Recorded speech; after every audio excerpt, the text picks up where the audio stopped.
Assalamualaikum warahmatullahi wabarakatuh. Hello dear student. Now today we will learn about near and far. Look this picture, near and far. Near यानी प्यारे बच्चों होता है करीब और far यानी होता है दूर। अब देखिए यहाँ पर, यहाँ पिक्चर में देखिए ये बच्ची है, यहाँ कार है और यहाँ पे क्या है, डॉल है। तो प्यारे बच्चों नीचे का सेंटेंस देखिए, the dash is near Roma and the dash is far from Roma. The dash, इसमें से कौन सी चीज़, कौन सा ऑब्जेक्ट नियर रोमा यानी रोमा के नियर यानी करीब, करीब में है, कौन सा है, कार। तो यहाँ पर हम लिखेंगे कार,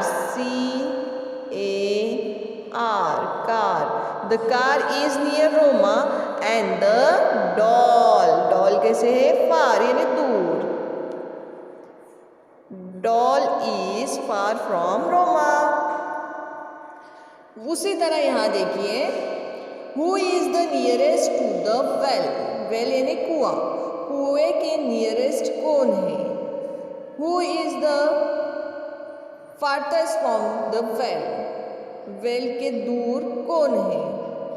तो करीब में कौन है, पॉट है, यहाँ पे हम पॉट लिखेंगे, POT पॉट। दूर में कौन है, डॉग है, यहाँ पे डॉग लिखेंगे, DOG डॉग।